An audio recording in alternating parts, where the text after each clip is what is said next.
My dad is a registered band member here in Gull Bay.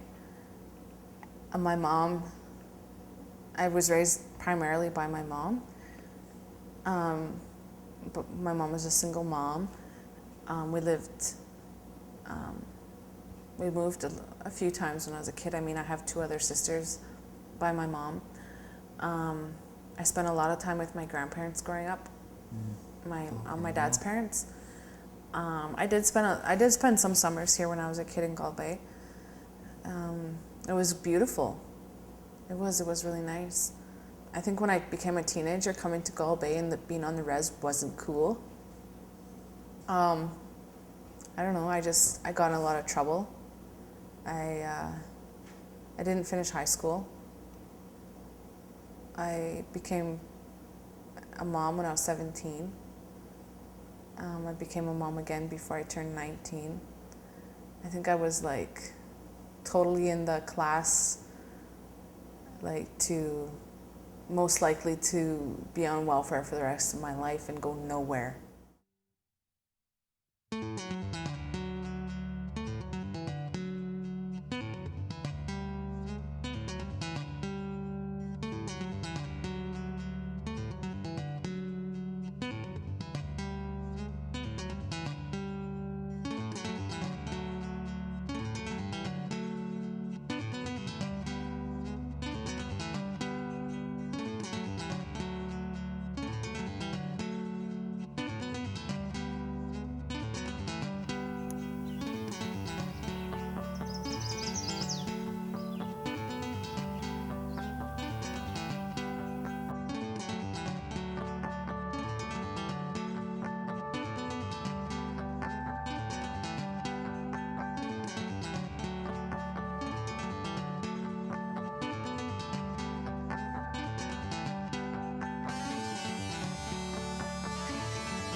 My name is Graham Schonfield, and this past summer I had the opportunity to volunteer in Kiashke Zaaging Anishinaabek, Gull Bay, one of the many reserves in Canada.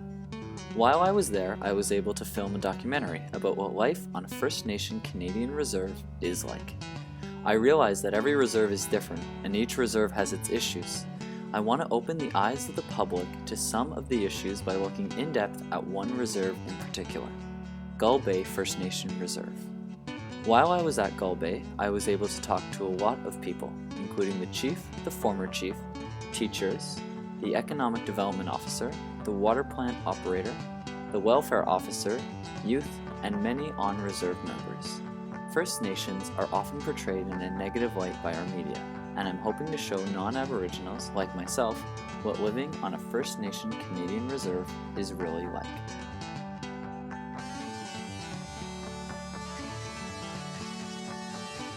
I think Gull Bay is probably one of the most beautiful places in northwestern Ontario. You know, we're located on the western shores of Lake Dimmigan, which is considered the jewel of the north.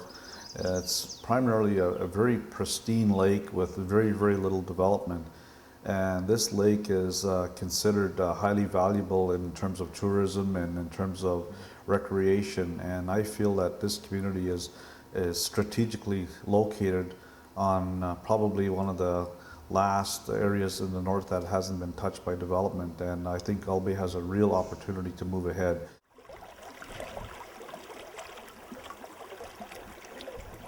Well, right now we're under a boil water advisory, and I believe we have been for over a year. I don't know all the ins and outs about it, but I mean, you pour a glass of water into a cup, a clear cup, you're not going to want to drink that. I don't drink it. They have bottled water brought up, and that's what I use. Do you drink your tap water? No, I don't though. No, it doesn't look too healthy. I don't think it's safe for anybody to drink the water. We've made it very clear to Health Canada officials that Chief and Council has recommended through our health department that nobody should drink the water, irregardless of your age, whether of your health status. But I would not recommend that people drink the water here. Do you drink your water? No, water's nasty. Gull Bay basically was it's under a boil water advisory, and it's because of the high turbidity in our primary water treatment system.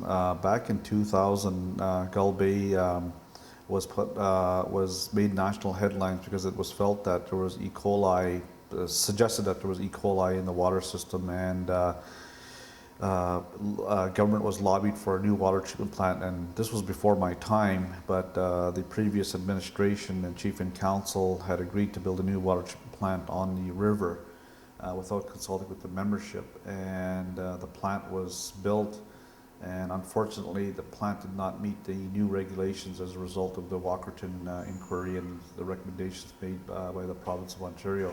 So therefore, we have a state-of-the-art water treatment plant that is inoperable right now because it does not meet any provincial regulations. This is the Gull River, right? That's the Gull River. This is where the intake of the new water plant is.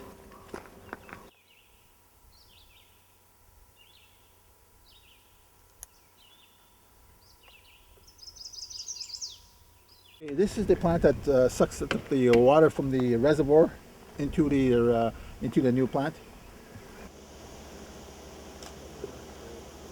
This plant's not operational; it sits in idle here. It's a 5 million high-tech plant. We don't have no use for. And Okay. the reason is because that the ban hasn't accepted of lots of discrepancies with the plant. And we actually couldn't address the issues, and we're concerned about it. It feels like, I mean, you would think when you travel like overseas or you're like traveling somewhere abroad from Canada that you would be like, oh, I gotta drink a bottle of water because you don't know the water in that area. I mean, we're in freaking Ontario here and we can't drink the water right out of our taps. That's scary. That's scary because there's only so much we can do here in Gull Bay about that problem, but I mean, the government has to step up to the plate and ensure like the same, like equality across the board for all Canadians, that we can all, I mean, it's water. We can't drink our own water. So I don't know how often the water truck comes, but they bring these huge plastic water bottles that we have to pick up, or sometimes they can be delivered to our homes. Whereas when you're in Thunder Bay or other places, well, I mean, when you're in the city, you just turn the tap on, and you can't do that here.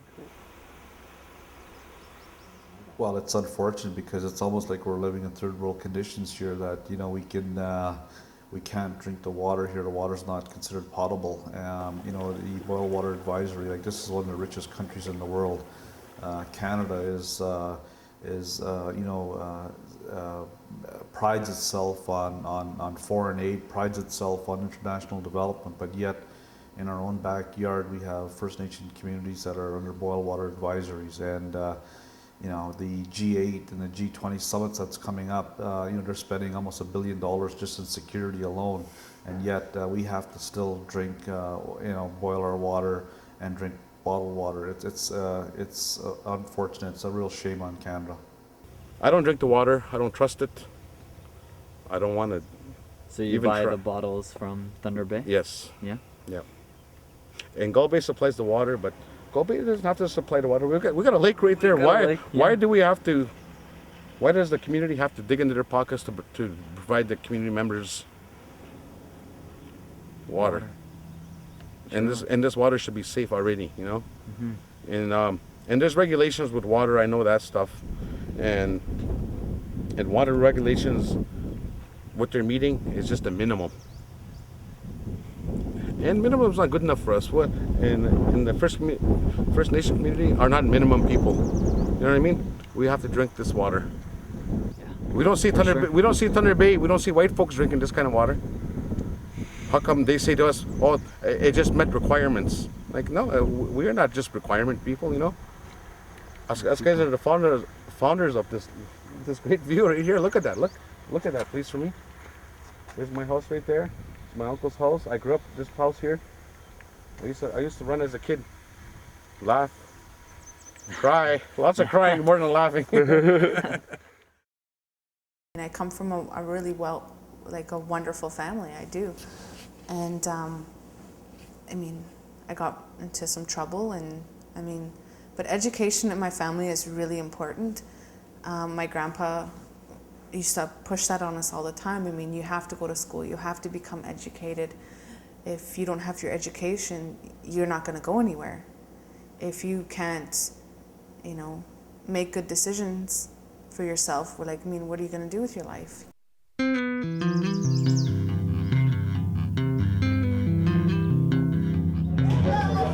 Hey, how are you?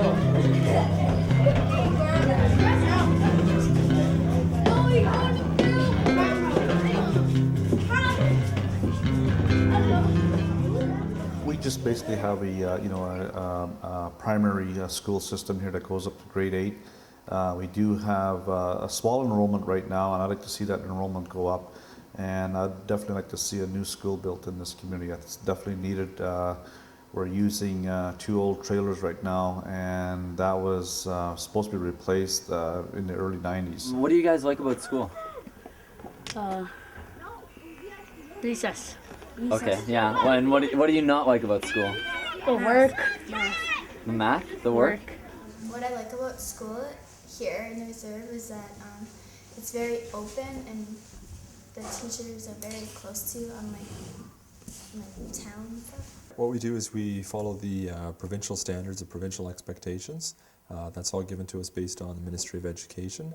And then what we do is we take their expectations and then we modify our delivery in order to make it suit the children best.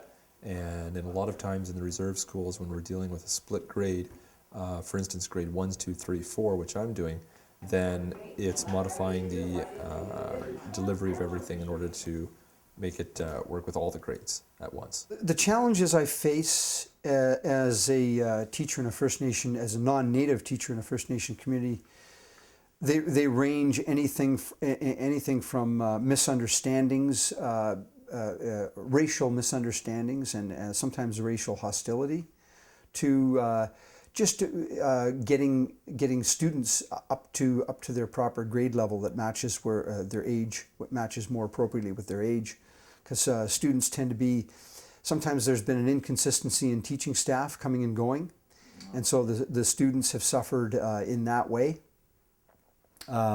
being a little bit behind grade level. The number one difficulty that we face is their expectations at home compared to the expectations in school. A lot of times, well, for all children, when they start kindergarten, it's their first real step into a formal rule-based environment. You must walk in a straight line. You must stand at the door. You can't just run in and out of the halls. When it is in their home, of course, they are allowed to run around in the halls because it's their house, as all of us do. But what we find is sometimes that the parents are out of sync with our needs for structure in the school. Yes, it's acceptable to have your child roughhouse or play fight with their brother and sister at home, but we can't have that in the school because then it's disrupting the learning atmosphere. What do you like about school? I like that you could do all kinds of fun activities and you could learn more. What are some things that you don't like about school? Everybody is mean. Everybody's mean? Yeah. Are they mean to you? Yep. Oh. Why do you think that is? Because maybe they're just jealous that I'm new or I'm really smart. Christina! Hi. Hi, Christina! Hello. I'm in jail. So, what do you guys like about school? Nothing. Nothing? Math. Okay. I like the Time. Do you like school? I like the water. Yeah?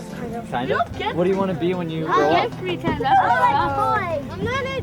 I don't know. Teacher? Boss people around. Teacher and boss people around?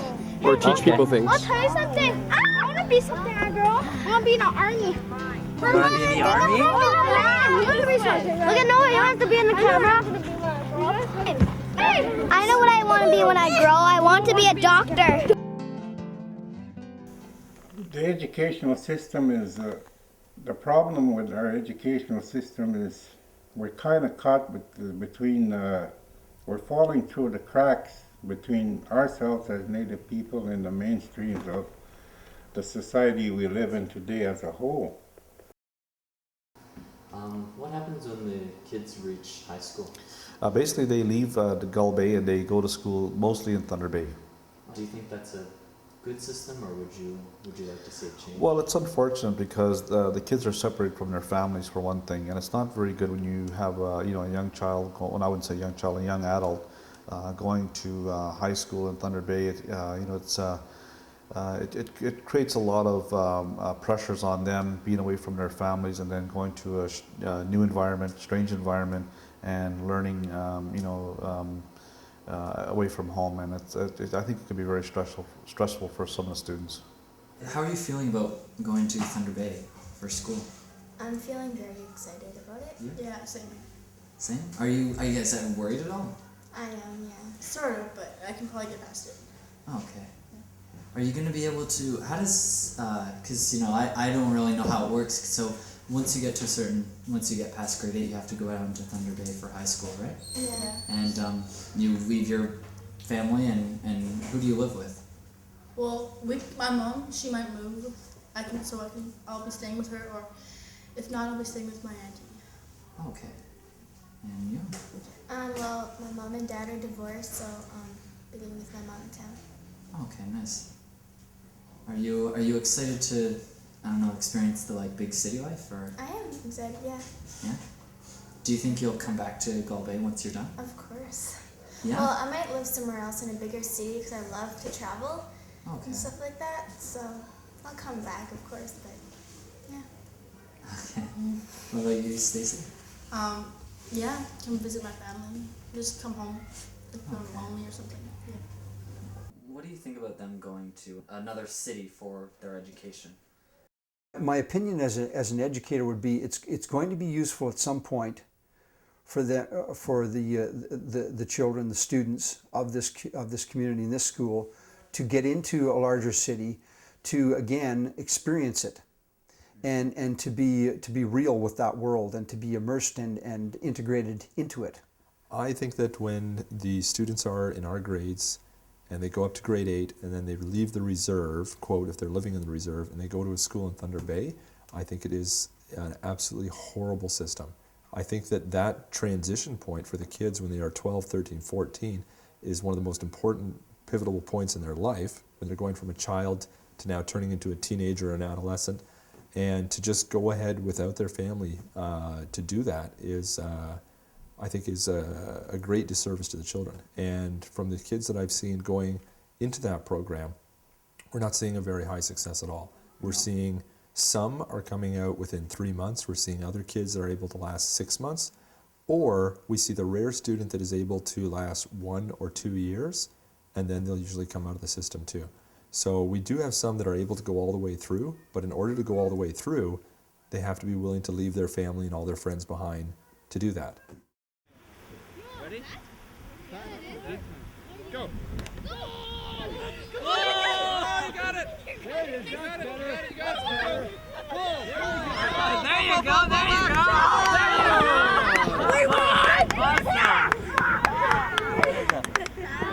We won! Number one thing I hope for is to see the kids happy and enjoying themselves. Number two is to see that the kids have a basic education level that allows them to go on to whatever they want. So if they want to be a nurse or if they want to be a doctor, or if they want to be a construction worker, that they have that basic level of education that allows them to go forward from there. So happy and safe, and also with a basic education level that they can advance on their own from there. I graduated from college in 2004, and it was a really proud moment. I mean, because overcoming obstacles, I didn't drink anymore. I wanted to be a positive role model. I wanted to be a part of the change that I wanted to see happen. You know what I mean? Yeah. And to do that, I mean, you got to live that.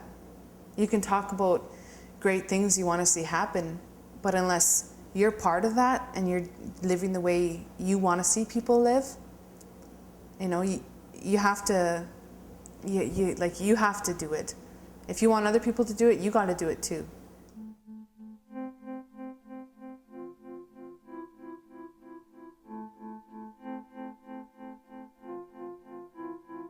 Around 1998, 2000, that prescription drugs started to infiltrate our community, and people were taking, Tylenol 3s. And when I was first elected as chief, people were, Tylenol 3s were a big thing in the community. Then it went up to Percocets, and now we're dealing with oxycodons.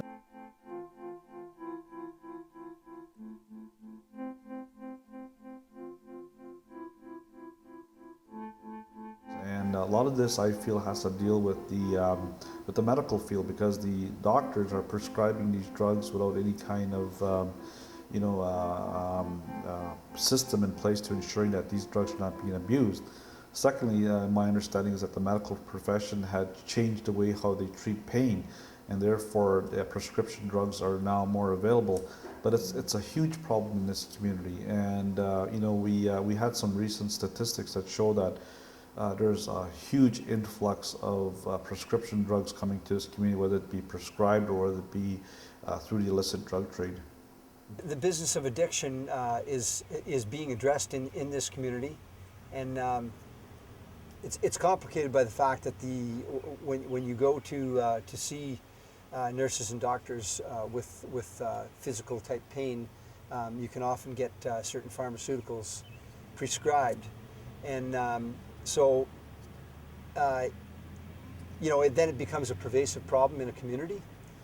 And it's problematic to the extent that sometimes it's even nudging out problems like alcohol and marijuana. So, but and it's even more complicated by the fact that it's the legitimate addiction of the day, if you know what I'm saying. It's being prescribed by our doctors. How are they getting into the community? Is it through the health center or from? Basically, it's from their doctors. We have a doctor here that's here now, but she does not prescribe prescription drugs. She says, I'm not going to do it. So often they go to Thunder Bay and get their drugs prescribed there, or it's being brought in by people who are selling it illegally. I don't know, like, everybody must know about the drug problems, whatever, like prescription drugs and everything. Like, I know it wasn't like here back then and everybody would go. I don't know. So I know like a lot of people that were good people until they got into that. Now they're just like, it's the only thing that they care about now. So I guess that's how everybody is. I guess, I don't know. Who is the main demographic that has the drug problem? Well, it's really unfortunate. I think that it goes right from our youth right to our elders. And I do know that some of the elders are using it, abusing it, and in some cases selling it. Also, some of the youth are now getting involved with the prescription drugs, and it's very unfortunate. And I've always wondered why this has become so prevalent. One, maybe because it's cheap, it's free, and then you could sell it for a big buck. But what's more alarming is the fact that in some instances you have family members sharing prescription drugs with each other, mother and father. And to me, maybe it's because it's prescribed by a doctor, or somehow it hasn't really hit the conscience of this community that it seems to be okay. And I think it's there has to be a public education plan in place. And we have to take proactive measures to eradicate the drug problem in this community. drug abuse is bad here. And I know the chief and council and the police force are trying their best, but you know what? It's not. It's kind of sad, you know. It's sad. Yeah. Well, we did have a war on drug strategy in Gull Bay. It's been developed. We did have two prominent speakers that came to Gull Bay and talked about how drugs had destroyed their lives and had, for the most part, almost, had a very, very negative impact on them. And the students from the school wrote about the event afterwards, and they were very impressed, and they also liked the message that they heard. And they've basically, in their short little essays that they wrote, they said that they were condemning drugs and drug abuse. So I think it's made an impact. Could you elaborate on the drug issue? Are you guys affected by it? Of course, everybody in the reserve is. Yeah. Affects everybody. Affects everybody? So you probably know, like everyone knows someone who's addicted to drugs? Yeah. Of course, yeah. Okay. It's hard for them to stop too, so you can try to do something about it, but it doesn't always work. I find the kids in the school very aware of everything from politics to addiction. And generally, I'm quite amazed at how resilient they are and how disciplined they are with their minds. And I think they're determined to rise above this problem. But of course, they are immersed in it in the homes, and their parents are their closest teachers. So it will remain quite a difficult challenge for them. We're also working very closely with our police department and to ensure that we stop this trade. The chief and council has passed our band council resolution asking for voluntary drug testing of our own employees. We have a zero tolerance policy on drugs or alcohol in the band office. So it's important that we do that. And it's important that we have to send a strong message not only to the children but also to the parents. And I'm really glad that the children are taking the lead on this, because I think the children are our future, and they are the future for us, and we have to ensure that we stop this and eradicate it from our communities as quickly as we can. If you do the tests or do the study on how much people are using prescribed drugs in the native communities, I bet you it's probably 90%, and that's how people are surviving today. And that's a great concern, so I'm hoping and praying every day that the native community don't slide into a suicide epidemic again, because we had it in the 70s because of the same structures that's being implemented today. If the drugs and alcohol drinking and abusing and stuff down here stopped, our reserve would be like a healthier, cleaner place.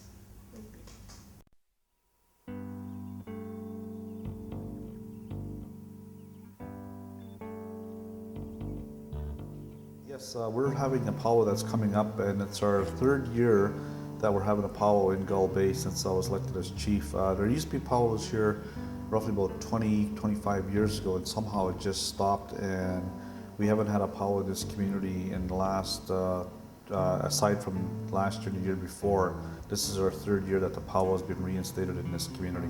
And basically it's a time of celebration for our people.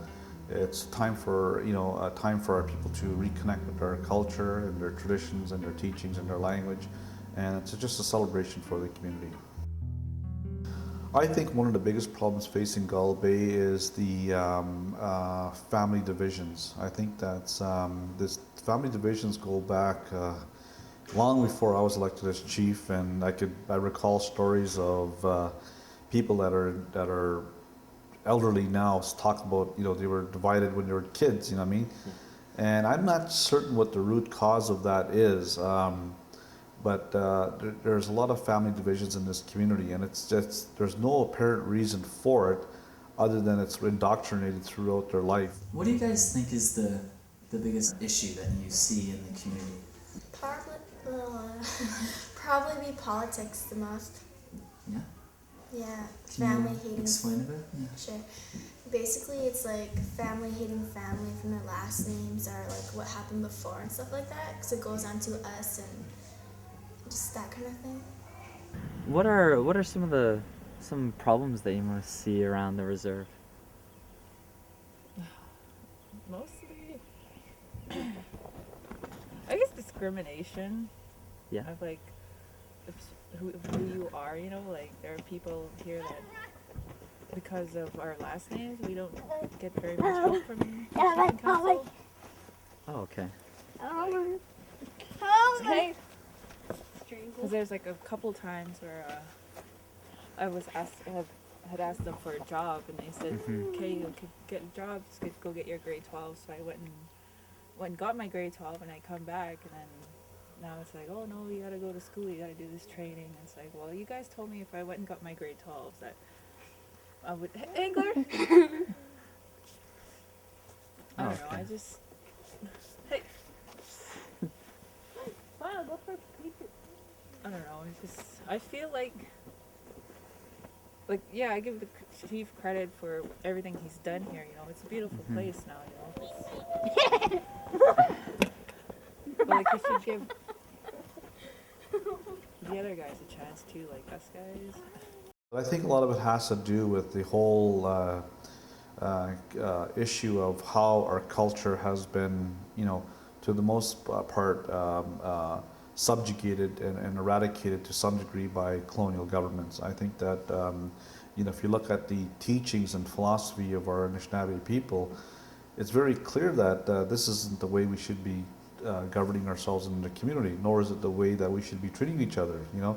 So if you are really truly traditional, and if you purport to be a traditional person, and purport and proclaim yourself as following the teachings of the Anishinaabe, then you shouldn't be acting in that way. It's contradictory to what you're doing, and also it doesn't do the community any good that you're, you know, the family ties are being, you know, ripped apart because of just names and that sort of thing. So, you know, we're all one big family, and if you're looking at it in that sense, Gull Bay is one big family. So we have to try to get along with each other, and not everybody's going to agree on the decision of Chief and Council. Not everybody's going to agree on the way this community is moving, but at least we should look at it from a different perspective and say, my philosophy is that we're going to do what's good for this community.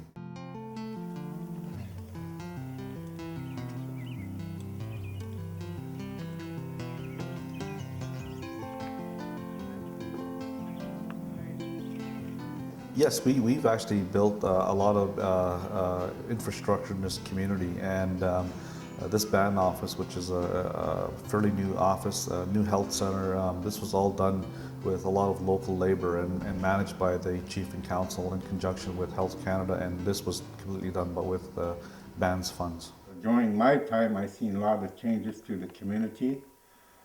Today, and I was the chief for many years, but my predecessor, the chief before I got in 1984,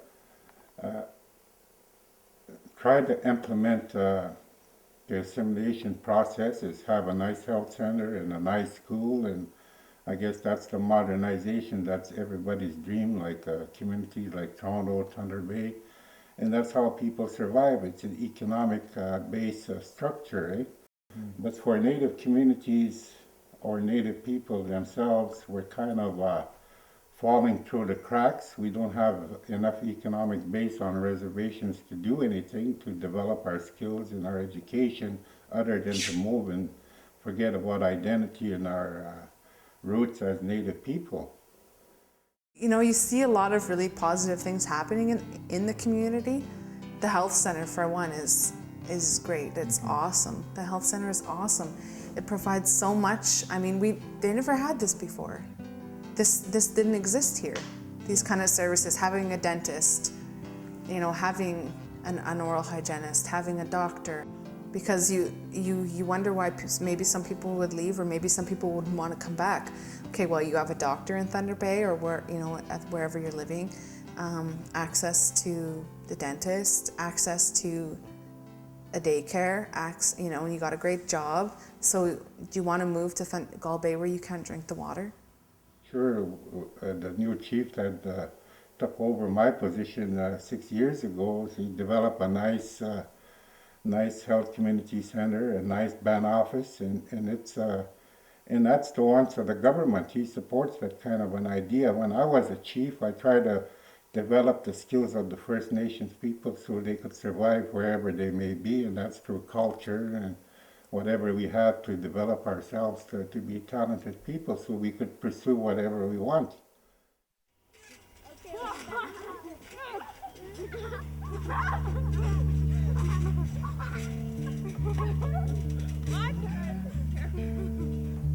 The only thing I could hope for is families deal with their drug problem and start training themselves a spiritual foundation so they can understand what's happening. Now when we're managed by the Department of Indian Affairs, they got the mainstreams of policy where our life should be.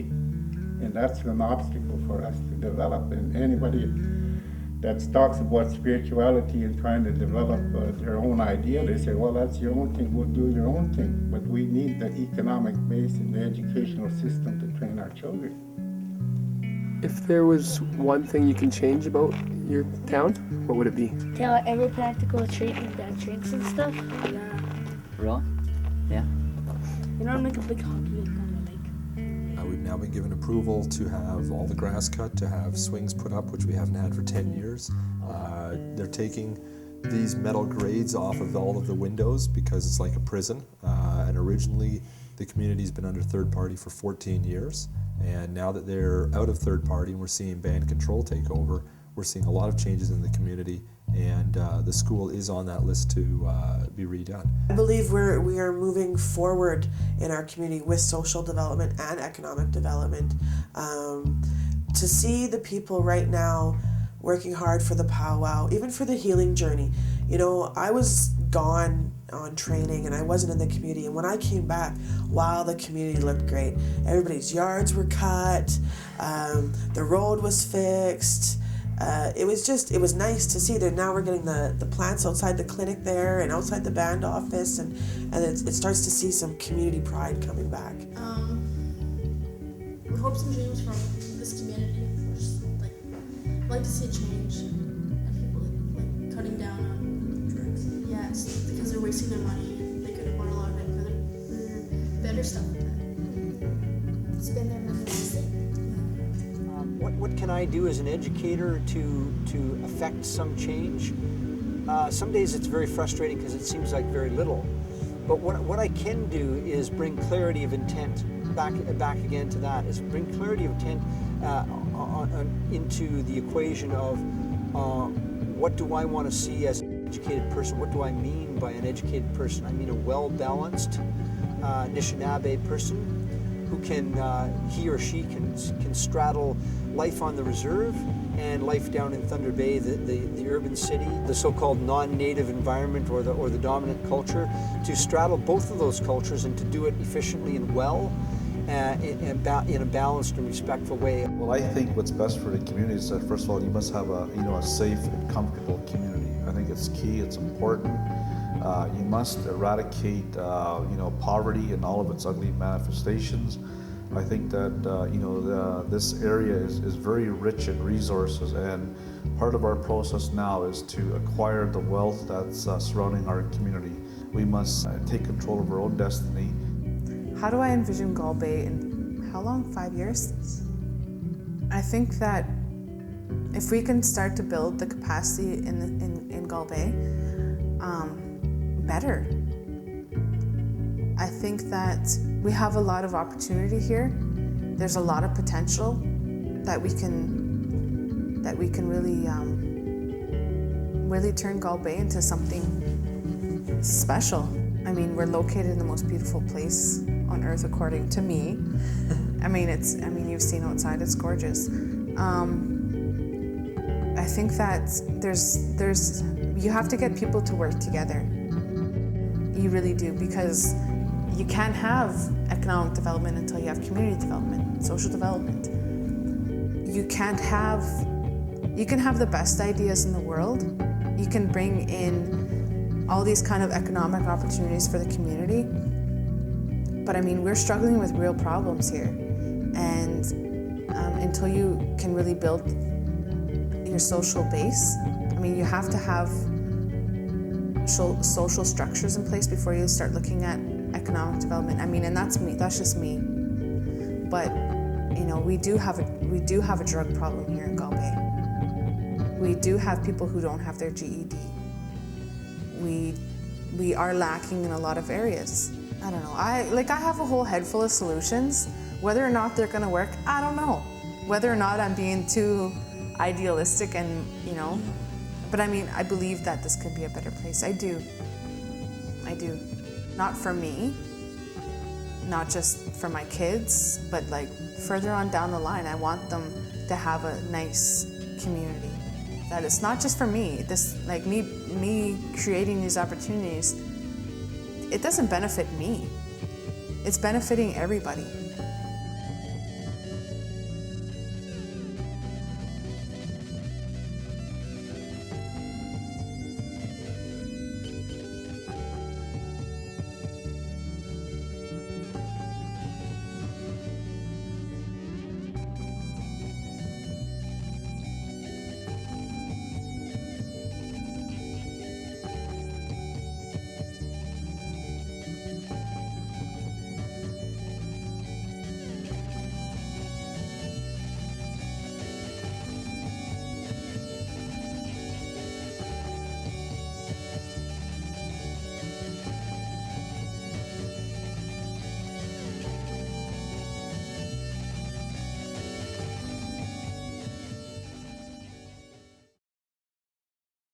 Thanks for talking to us. Is there any other concerns that you would like? Gull Bay rocks! I'm just kidding. Yeah, there you go. Cool.